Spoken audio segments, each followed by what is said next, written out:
E aí, aventureiro, tudo bem contigo? Imagina um MMO que promete o mundo inteiro sendo reconstruído pelos jogadores. Cidades que nascem do zero, política decidida pela comunidade, caravanas sendo assaltadas no meio do caminho, mas que, ao mesmo tempo, ainda está em alpha, com wipe, bugs e sistema em construção. Esse é Ashes of Creation, e no dia 11 de dezembro de 2025 ele entra em acesso antecipado na Steam. Com muita gente se perguntando, vale a pena pagar $50 para ser basicamente um tester?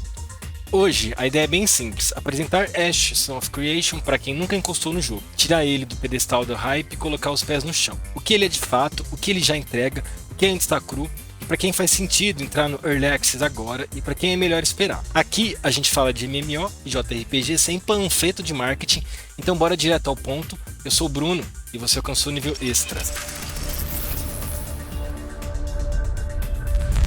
Antes de qualquer coisa, o que é Ashes of Creation em uma frase? Um MMO sandbox PvX, onde PvE e PvP convivem no mesmo mundo e quase tudo gira em torno de cidades chamadas nodes. Crescem ou desaparecem de acordo com o que os jogadores fazem. Não é um MMO de corredor, tipo o Tema Park, em que todo mundo segue a mesma campanha até o level máximo. A proposta aqui é o teu servidor vira uma história diferente dependendo de onde a galera joga, que cidade apoia, que guilda domina o território, que rotas comerciais são seguras ou não. Vamos destrinchar o tal sistema de nodes porque ele é o coração do Ashes. Pensa assim, o mapa tem vários pontos invisíveis como sementes de cidade. Quando você faz qualquer coisa naquela região, matar monstro, fazer quest, coletar recursos, você não ganha só XP no seu personagem, você alimenta aquela semente. Se os jogadores insistem ali, o lugar evolui de acampamento para vilarejo, depois cidade, depois metrópole e por aí vai. Essa cidade não é só visual, ela desbloqueia NPCs novos, dungeons, raids, serviços, eventos. Ao mesmo tempo, quando um node cresce demais, ele literalmente impede que os vizinhos cresçam. Então, o teu servidor pode ter uma metrópole dominante, enquanto outros pontos ficam só como vilarejos esquecidos. Esses nodes podem seguir caminhos diferentes. Eles podem ser mais militares, mais religiosos, mais econômicos, mais científicos.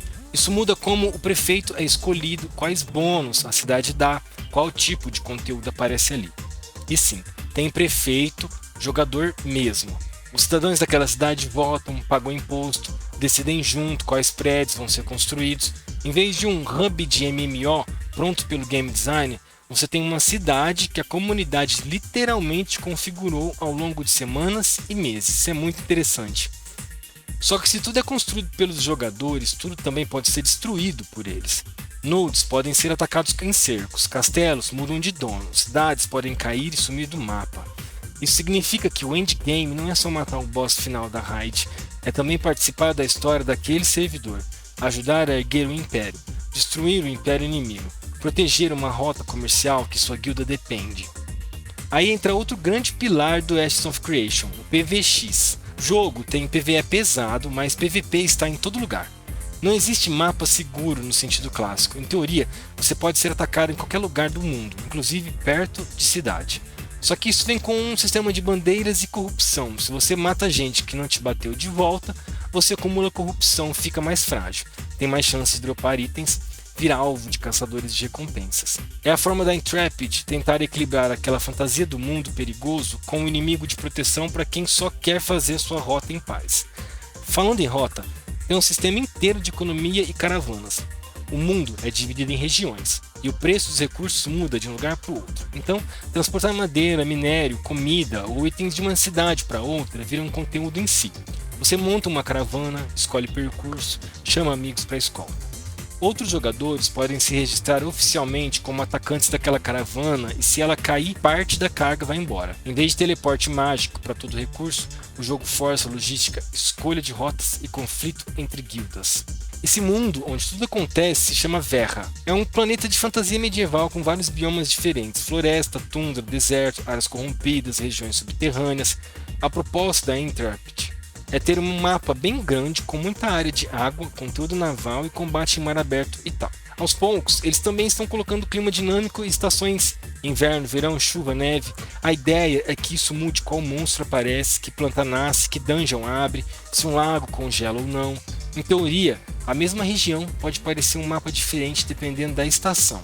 E quem é que vive nesse mundo? Ashes of Creation vai ter 9 raças jogáveis. Você tem variações de humanos, elfos, orcs e anões, e uma raça própria chamada Tulnar, que é tipo um povo subterrâneo misturado com visual mais bestial, mais exótico. Cada raça tem estética própria, cidades temáticas e pequenas diferenças de foco. Uns mais militares, outros mais mercadores, outros mais ligados à natureza. Nada de mais 10% de dano absurdo, mas uma construção de identidade. Na parte de classes, o jogo trabalha como arquétipos. Hoje são 8. Tanque, Clérigo, Mage, Fighter, Rogue, Ranger, Bard e Summoner. Você escolhe um deles na criação e esse é o seu arquétipo principal. No plano final do jogo, quando você chegar em certo ponto da progressão, o design fala em nível 25 até o momento, você escolhe um segundo arquétipo. E é daí que saem as 64 classes, é a combinação do primeiro com o segundo. Um tanque Mage vira um tipo de Spell Sword, um Ranger mais Rogue vira algo mais focado em emboscada e por aí vai. No estado atual, a parte de arquétipo primário já está jogável, mas o sistema completo de secundário ainda está sendo liberado aos poucos no alpha. Agora vamos para a parte que dói no bolso, modelo de negócio. O plano da Intrepid no lançamento para valer é bem direto. Ashes of Creation vai ser um MMO por assinatura, nada de box price cheio. Tipo, paga caro o jogo base e ainda paga a mensalidade. A ideia é você baixa um jogo de graça, paga todo mês, algo em torno dos $15 e joga. No lugar de vender expansão, eles vão atualizando o conteúdo ao longo do tempo. Além disso, o jogo tem uma loja de cosméticos onde você compra skins de armaduras, montarias, pets, casas, tudo sem status extras. É uma promessa clara de nada de item pay to win. A skin só funciona se você já tiver o item base in-game. Na prática, porém, essa loja existe faz anos, antes do jogo ficar minimamente pronto. Durante muito tempo eles venderam pacotes caros de alpha e beta, todo mês lança coleção nova de cosmético. Isso financia o desenvolvimento, ok, mas também cansa parte da comunidade que olha e pensa. O jogo ainda está engatinhando e já tem loja rodando faz meia década. E é aqui que entra o momento atual, Early Access em 11 de dezembro de 2025. Ashes of Creation vai entrar no Steam como acesso antecipado ainda em Alpha 2. O pacote de entrada custa $49,99 e inclui acesso ao Alpha 2, as 2 betas, um mês de tempo de jogo e alguns extras, como acesso a servidores de teste e um cosmético exclusivo. Quem já tinha comprado o pacote antigo de Alpha Beta entra nesse Early Access sem pagar de novo. Para quem nunca encostou no jogo, esse é o ticket de entrada. Vale lembrar, não é lançamento oficial, é um jogo em teste ativo, com aviso da própria Intrepid de que o conteúdo é incompleto. Sistemas ainda estão mudando e que podem rolar wipes se necessário a qualquer momento. E como o jogo está hoje? Vamos ser bem honestos. Em termos de progressão, os testes mais recentes giram em torno de níveis 1 a 25. O começo é aquele MMO mais clássico, você explora, faz umas quests, conhece as classes, sente o combate. Depois de um ponto, o ritmo desacelera e o jogo assume a cara de sandbox em construção. Menos quests segurando tua mão, mais grind em grupo. Mais foco em profissões e em interagir com o mundo. Nodes, caravanas, gateway, craft.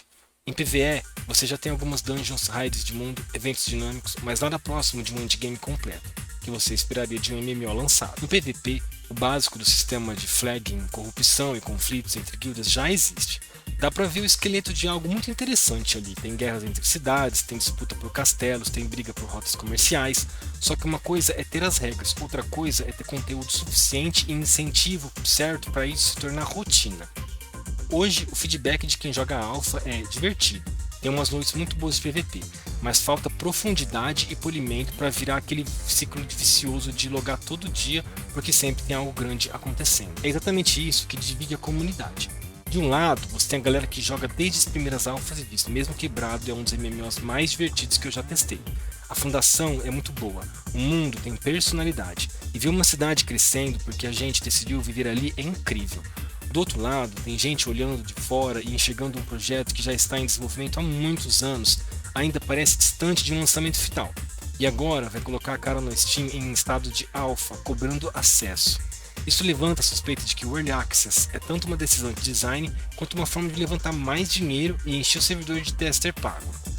Então, o grande ponto do vídeo é esse. Para quem Ashes of Creation faz sentido no Early Access de dezembro e para quem não faz.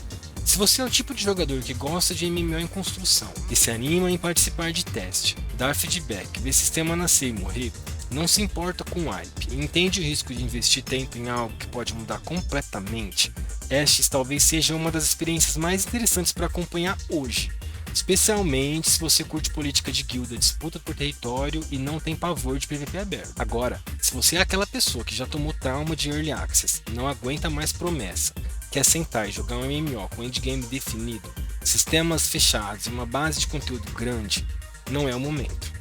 O dia 11 de dezembro não é o novo grande MMO que chegou para competir com tudo.